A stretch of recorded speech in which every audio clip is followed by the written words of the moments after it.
민수기 14장 6절로 10절입니다. 한 목소리로 읽겠습니다. 민수기 14장 6절로 10절. 그 땅을 정탐한 자 중 눈의 아들 여호수아와 여분네의 아들 갈렙이 자기들의 옷을 찢고 이스라엘 자손의 온 회중에게 말하여 이르되, 우리가 두루다니며 정탐한 땅은 심히 아름다운 땅이라. 여호와께서 우리를 기뻐하시면 우리를 그 땅으로 인도하여 들이시고 그 땅을 우리에게 주시리라. 이는 과연 젖과 꿀이 흐르는 땅이니라. 다만 여호와를 거역하지는 말라. 또 그 땅 백성을 두려워하지 말라. 그들은 우리의 먹이라. 그들의 보호자는 그들에게서 떠났고 여호와는 우리와 함께 하시느니라. 그들을 두려워하지 말라 하나 온 회중이 그들을 돌로 치려 하는데, 그때 여호와의 영광이 회막에서 이스라엘 모든 자손에게 나타나시니라. 아멘. 할렐루야. 서로 격려하시고 인사하시기 바랍니다. 반갑습니다. 잘 오셨습니다. 환영하고 사랑합니다. 오늘 제목은 여호수아와 갈렙의 믿음입니다. 그 믿음의 성격이 어떤 것인가? 아직 현실화되지 보이지 않는 약속의 세계를 마치 손으로 잡은 것처럼 믿어지는 것을 그걸 믿음이라고 합니다. 그 소망의 믿음이 분명해지면 자신의 현실이 예전과는 전혀 다른 관점에서 안목에서 해석이 되기 시작합니다. 다르게 보인다는 거죠. 그러면 전혀 불가능할 것 같은 상황인데도 하나님께 대한 신뢰로, 약속에 대한 믿음으로 담대하게 행동할 수 있는 능력을 가지게 되죠. 이런 것이 바로 하나님께서 기대하시는 믿음이라는 것입니다.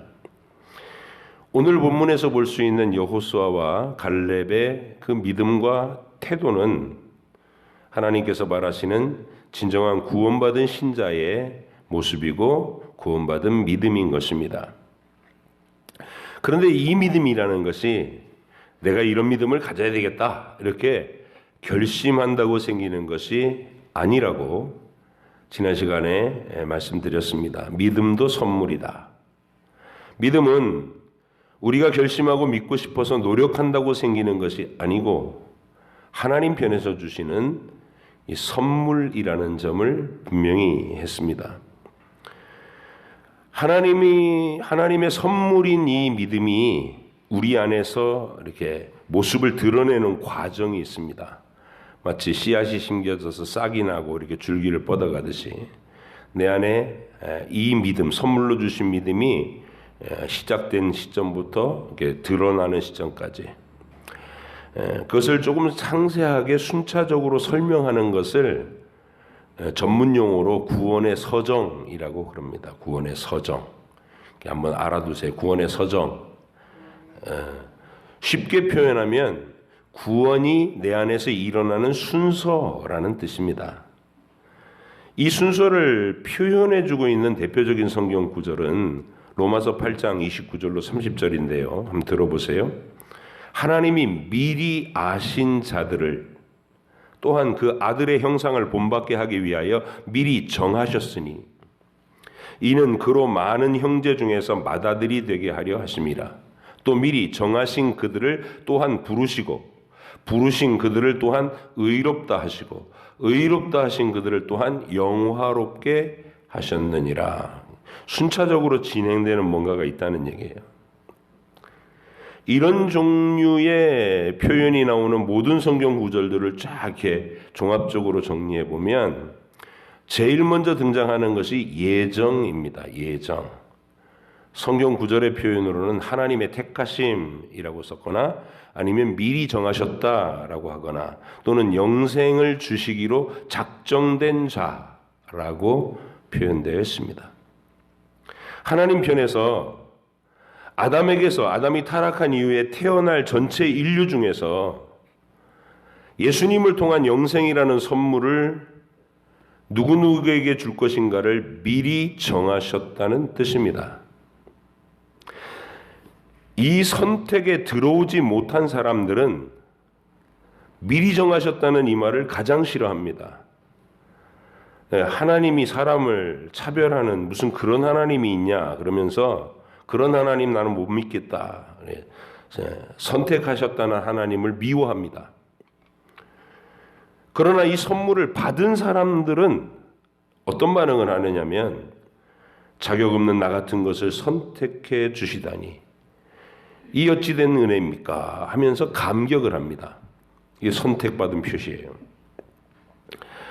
물론 이 택하심은 그 사람의 일평생 중에서 어느 때 나타날지 알 수 없기 때문에 오늘 이 시간에 하나님을 욕하고 있다고 해도 그가 아직 이 땅에 살아있는 이상은 저 사람은 지옥 갈 사람이야, 택하심을 받지 못했어, 이렇게 아무도 단정할 수가 없습니다.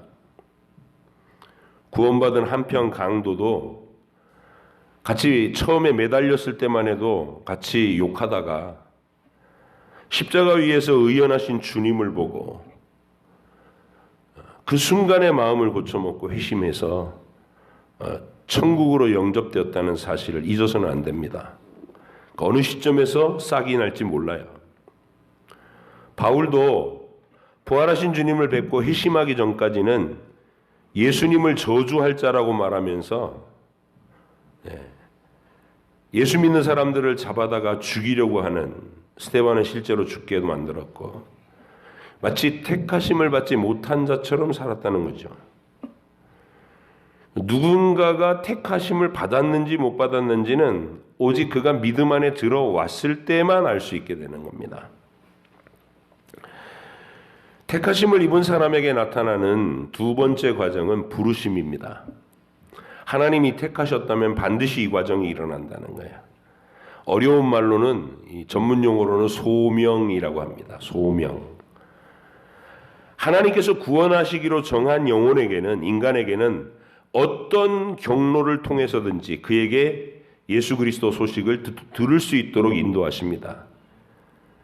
구약 시대의 사람, 아직 예수님 오시기 전 사람들이 예언으로 듣고 예수님 이후 온 사람은 복음으로 듣고 어쨌든 그 복음을 듣게 하신다는 거예요. 우리는 우리나라의 선교사님들이 오기 전 고대인들,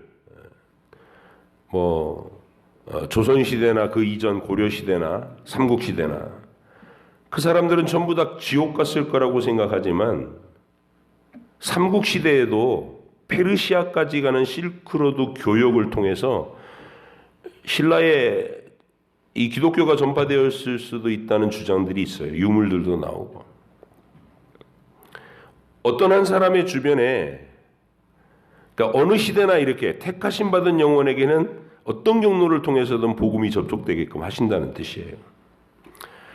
우리가 살아가는 평범한 현실에서도 어떤 한 사람의, 아직 믿지 않는 사람의 주변에 예수 믿는 사람들이 친척도 있고 친구도 있고 거래처 사람도 만나면 예수 믿으라고 계속 전하고 이런 환경이라면 그 자체가 하나님의 부르심이라는 뜻입니다. 택하심을 입었을 가능성이 굉장히 큰 거죠. 하지만 그런 부르심에도 불구하고 끝까지 부르심을 헛되게 하는 완고한 심령들이 있어요. 또 복음을 계속 접촉시켜 주셔도 이제 우리 주님의 비유에는 씨 뿌리는 그 네 가지 밭의 비유입니다. 길가, 돌밭, 가시덤불 같은 마음들이 있다는 것이죠. 부르심을 헛되게 하는. 그래서 이렇게 기회를 주었으되 헛되게 받아서 그런 사람들은 기회를 줬는데도 거절했으니까 더 벌이 커지겠죠. 심판의 벌이 더 커질 거예요. 그래서 그런 영혼들에 반해서 진짜 택하심을 입은 옥토와 같은 영혼들에게 주신 그 부르심, 그거를 따로 구별해서 유효한 부르심이라고 부르기도 합니다. 오늘 유미자 집사님이 그 유효한 부르심에 대해서 언급하셔 기도로 이렇게 성령께서 같이 통하게 하시는 거예요. 미리 짜지 않았는데도. 유효한 부르심이 되도록 하는 그 비밀은 성령 하나님께서 아버지 하나님이 택하시고 예수님이 품어 안고 죽으신 그 영혼, 우리 주님은 2000년 전에 십자가 위에서 단 한 번에 죽으셨지만 저 태초 아담 이후로 모든 인류, 앞으로 태어날 모든 인류까지 해서 하나님 아버지께서 택하여 놓으신 영혼들을 다 알고 그들을 품고 십자가 지신 거예요. 그 영혼을 성령 하나님이 각 시대마다 정확하게 찾아내셔서 부르실 뿐만 아니라 되살려 놓으십니다. 죽어있는 하나님께 대한 감각을 되살려 놓으셔요. 이거를 우리는 중생 또는 거듭남이라고 말합니다. 우리가 감각할 수 없는 내면에서 나도 모르게 일어나는 일이에요. 성령께서 영혼을 되살려 놓으십니다. 자, 그럼 성령이 거듭나게 만들어 놓으신 그 영혼에게 일어나는 다음 현상은 뭐냐? 복음을 들을 때 회심하게 되는 일입니다. 자신이 죄인이라는 사실이 깨달아지고 진심으로 그 죄를 대속하기 위해서 예수님이 죽으시고 영원한 소망을 위해 부활하셨다는 사실이 믿어지는, 그래서 예수님을 영접하게 되는 회심의 순간이 생깁니다. 그 단계를 우리는 순서에서 회개와 믿음의 순서다 이렇게 말합니다. 믿음이 선물이라고 말하는 일에는 이런 놀라운 과정들이 쭉 있는 것입니다. 예수님을 믿고 영접하는 순간 우리의 죄는 용서되고 그 순간에 죄인인 우리를 이제 죄 없다, 내가 예수님이 다 처리하셨으니까 너희의 죄는 없어졌다, 죄에 대한 책임이 없어졌다 이거죠. 책임이 없어졌다 하고 무죄를 선언해 주십니다. 의롭다고 선언해 주신다. 그걸 칭의라고 합니다. 그렇게 의롭게 인정을 받은 우리를 하나님의 자녀로 등록시켜 주시는데 이것은 또 양자 삼는다 그럽니다. 양자, 칭의 양자. 그렇게 하나님의 자녀가 된 사람들은 성령님께서 그의 일평생 동안 끊임없이 간섭하시고 훈련시키시고 이끄셔서 보호하시고 이끄셔서 예수님을 닮아가도록 거룩해져 가도록 만들어 주십니다. 이끌어 가십니다. 이거를 성화라고 합니다. 매일매일 조금씩 변화돼 가는 거예요. 그렇게 잘 신앙생활 하다가도 중도에 또 이렇게 믿음이 약해지거나 또는 갑자기 다른 게 정신이 팔려가지고 곁길로 새거나 그럴 수 있죠. 그러면 중도에서 그 구원이 취소되거나 포기되거나 그러느냐? 그렇지 않습니다. 때려서라도 다시 회복시키시고 설득해서라도 또는 그 마음을 어떤 지점에서 감동시키셔서라도 어떤 방식으로든 다시 회개하게 이르러서 그 택하심이 끝까지 가도록 지켜주십니다. 성령님이 책임지시는 부분이에요. 그거를 견인이라고 합니다. 성도의 견인. 그리고 이제 마지막 천국으로 들어가는 단계를 이게 육체의 죽음과 더불어서 모든 죄성이 소멸되고 영화로운 단계로, 순전한 단계로 천국으로 들어가는, 이걸 영화라고 합니다.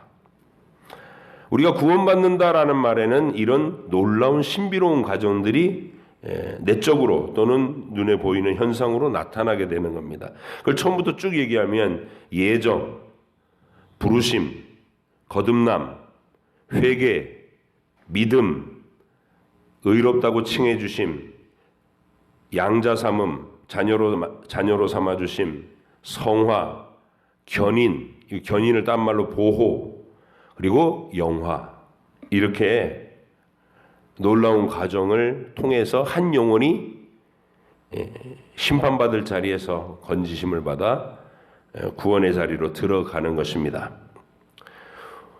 오늘 본문에서 우리가 특별히 뽑아서 읽은 이 부분이 여호수아와 갈렙의 신앙 고백의 부분입니다. 60만 명이 다 미쳐 돌아가는 시간에 막 거품을 풀고, 그 14장 1절이 이렇게 돼요. 밤새도록 울부짖고 통곡했다는 거예요. 그런데 그 가운데 두 명이 우뚝 서서 그들의 그 불신앙의 태도를 보고 슬픔을 나타내면서 자기들의 옷을 찢고 이 말을 한 겁니다.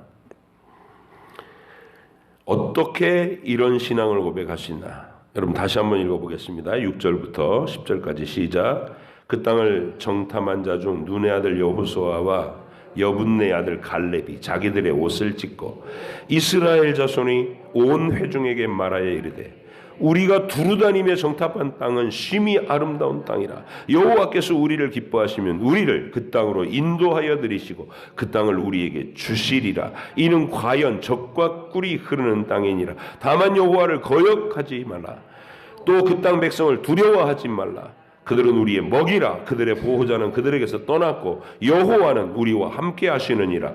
그들을 두려워하지 말라 하나 온 회중이 그들을 돌로 치려 하는데 그때 여호와의 영광이 회막에서 이스라엘 모든 자손에게 나타나시니라.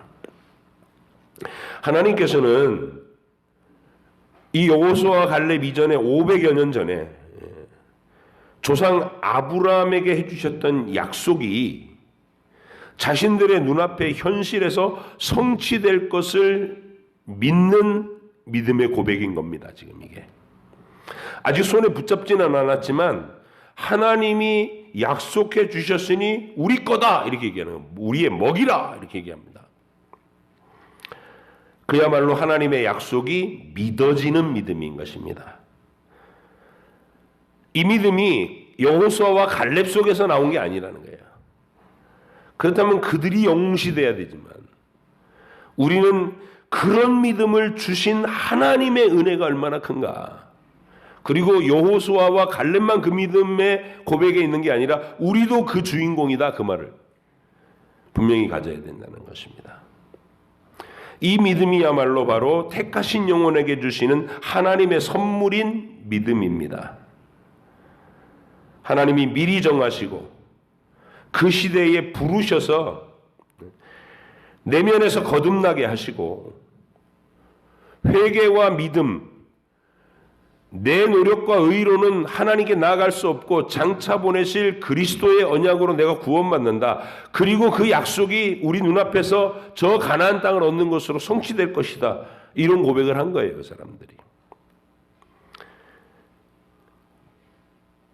그 믿음이 바로 택하심에서 온 선물로서의 믿음이라는 것을 이렇게 드러낸 찬란한 순간인 겁니다. 마치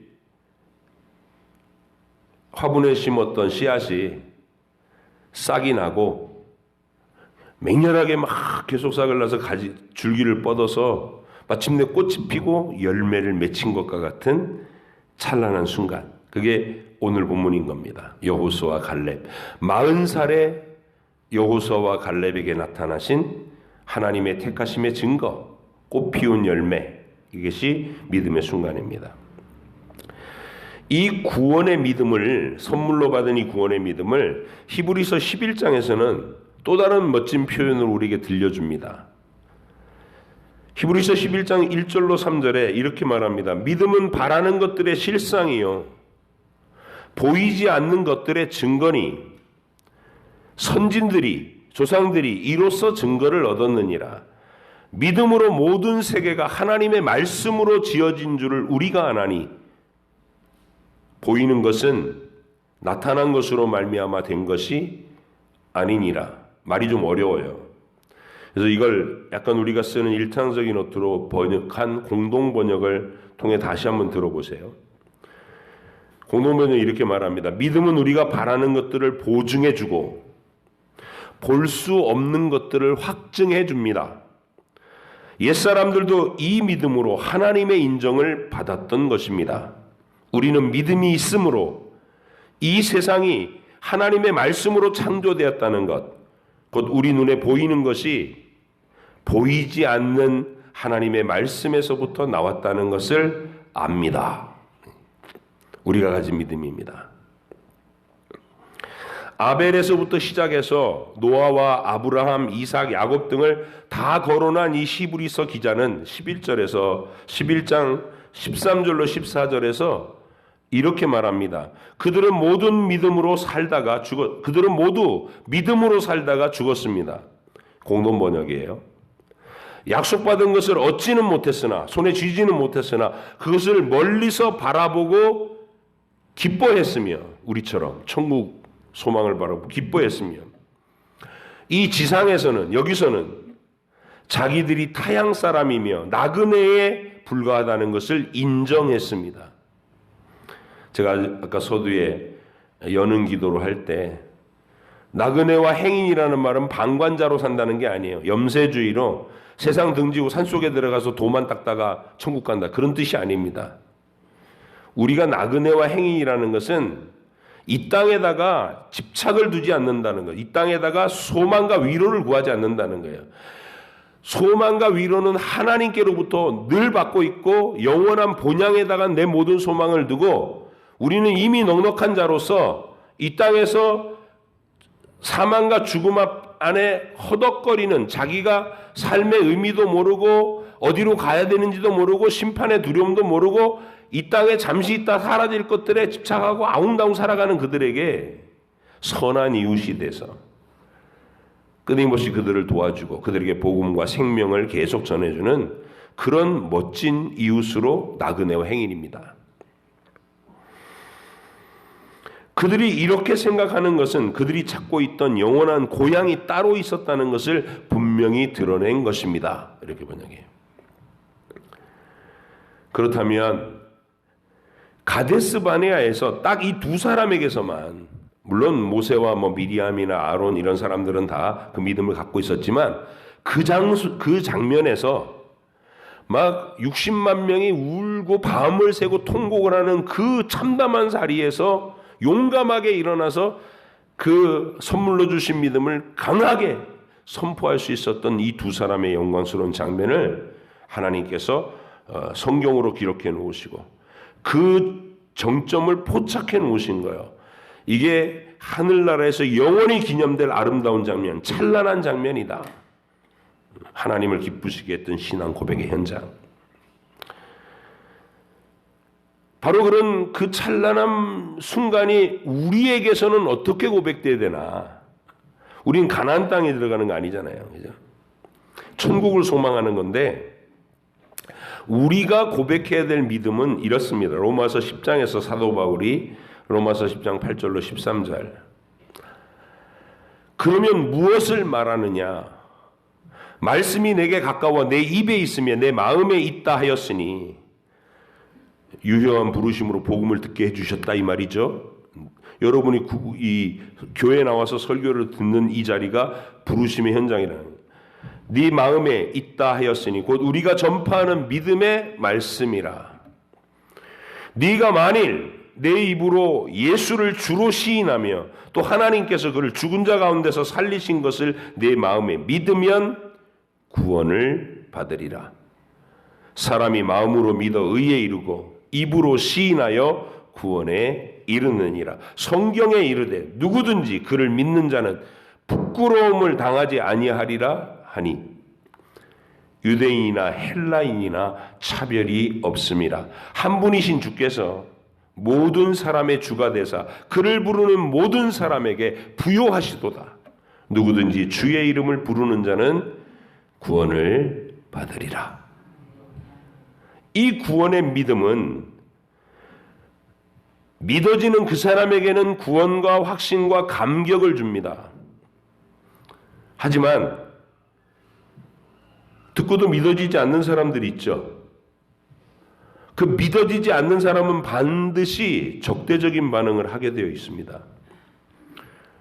짜증을 내요.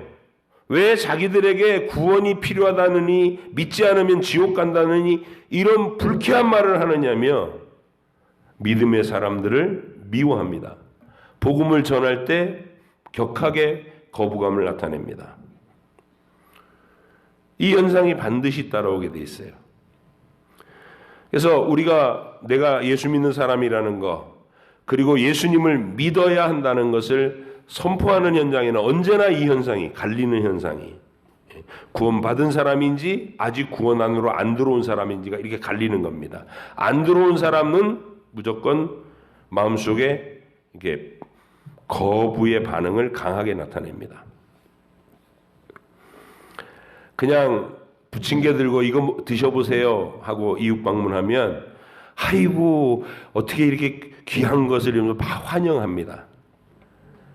근데 아무리 좋은 것 들고 와도 예수 믿으세요 이렇게 얘기를 하면 막 째려보고 꼬나보면서 우리 안 믿어요 그러면 뭉쾅 닫아버려요. 반응이 일어난단 말이에요. 진리가 선포되면 반응이 일어난다.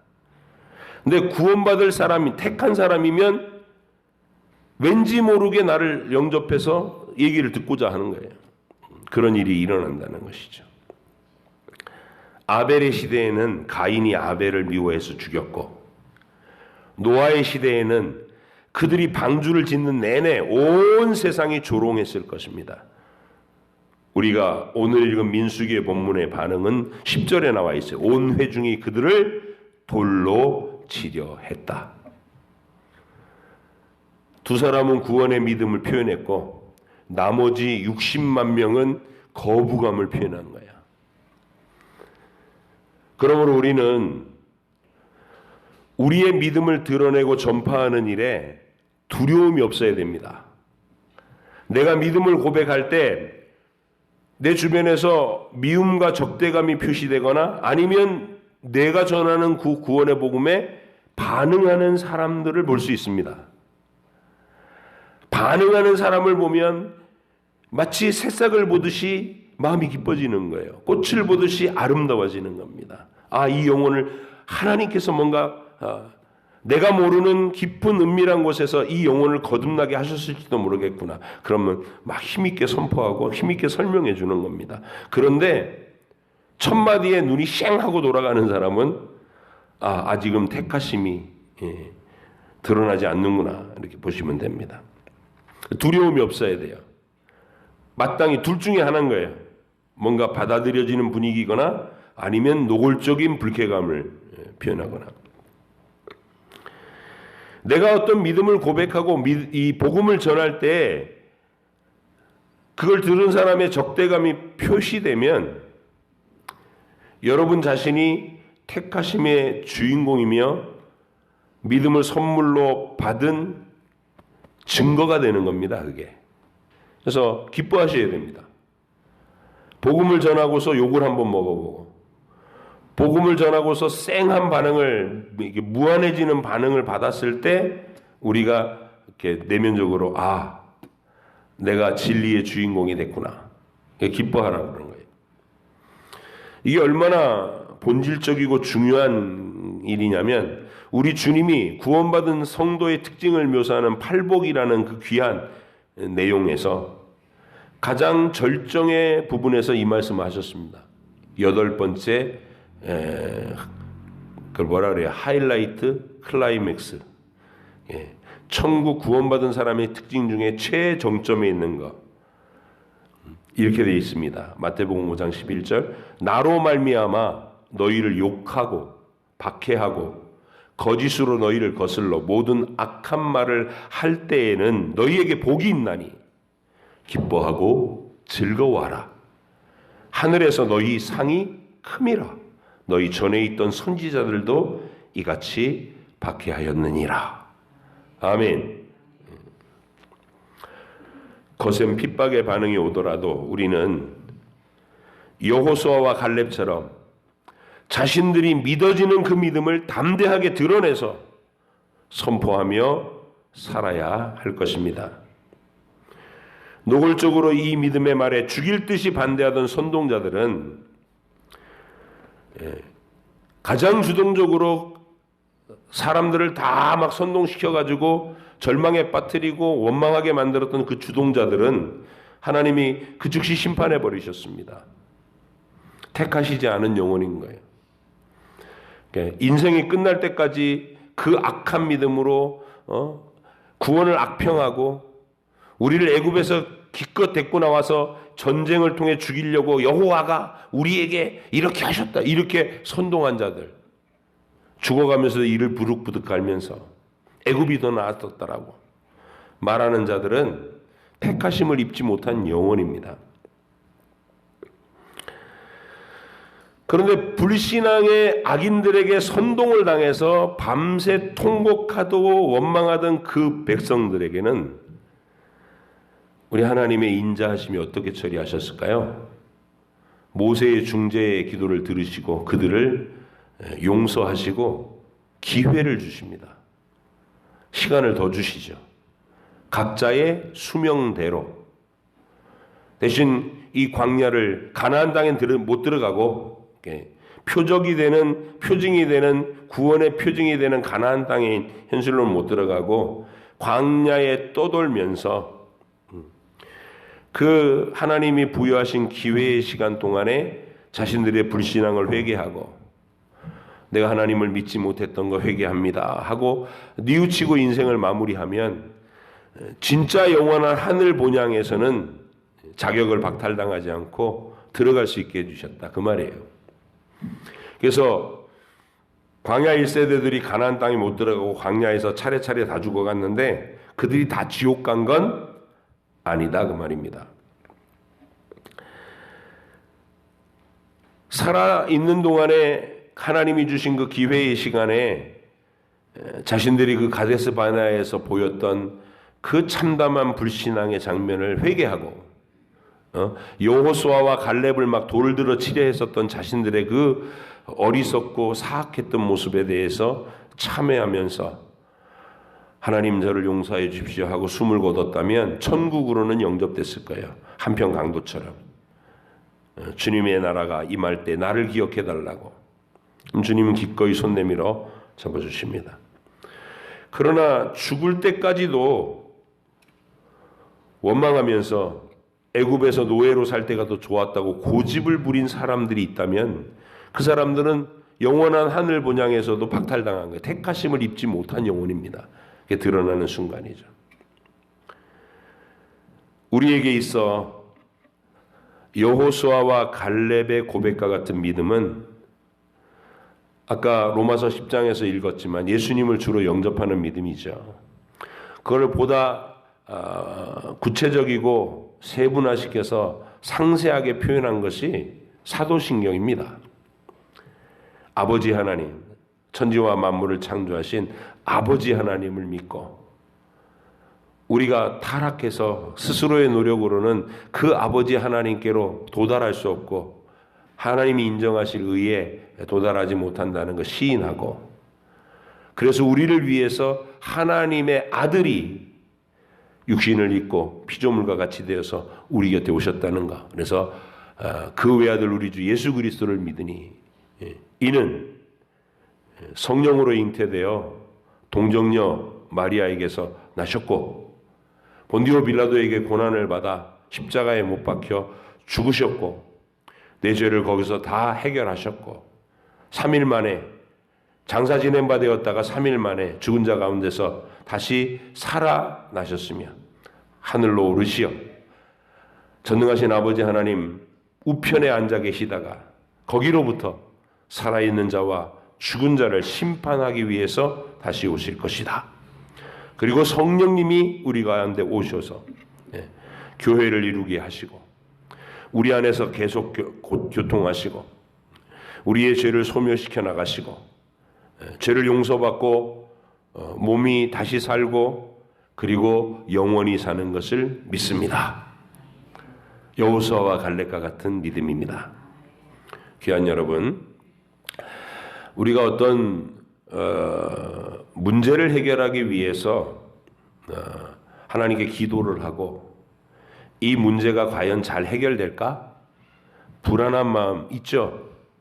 믿음이 연약하다고 그러지 그건. 그 믿음은 구원받는 믿음하고는 상관이 없는 은사로서의 믿음입니다. 물론 아주 상관이 없는 건 아니고 하나님 안에서 우리의 구원의 믿음이 확실해지면 그 문제를 해결하는 믿음도 날로도 강해져 갈 수 있습니다. 그 믿음은 연약할 수 있어요. 때로는 의심도 하고 불안해하기도 하고 고민도 하고 좌절도 하고 그럽니다. 그러나 하나님의 능력을 자꾸 몇 번 경험해 가다 보면 그 믿음도 굳건해지는 겁니다. 그러나 중요한 것은 구원받은 믿음이에요. 사도신경을 고백하는 이 믿음. 이 믿음은 하나님이 선물로 주시는 믿음입니다. 내 인생의 어느 시점에서 이 믿음이 싹이 나서 분명한 감격으로 주님을 고백했는지 잘 기억하시고, 그리고 내 주변에 사랑하는 사람들이 내 전도를 받고 내 양육을 받아서 그 택하심이 분명히 드러나는 찬란한 믿음을 고백하는 그 순간을 여러분이 기대하시고, 그런 믿음의 순간을 위해서 끊임없이 전도하시고 권면하시는 저와 여러분 되시기를 간절히 바랍니다. 자식의 입에서 이 구원의 믿음이 고백될 때 우리가 얼마나 큰 감격이었습니까? 아이가 태어났을 때의 감격보다 그 아이가 뚜렷한 자기의 고백으로 내가 예수님을 내 주님으로 모신다고, 나도 이제 예수님을 사랑하노라고, 엄마 아빠가 강요해서가 아니라 내가 주님을 사랑하게 됐노라고, 그렇게 고백하는 순간이, 그 찬란한 순간이 오늘 민수기 6절에서 14장 6절에서 10절 이 읽은 본문의 여호수아와 갈렙의 이 절정의 표현처럼 우리 모두에게서 고백되는 아름다운 순간이 계속해서 일어나기를 간절히 바랍니다.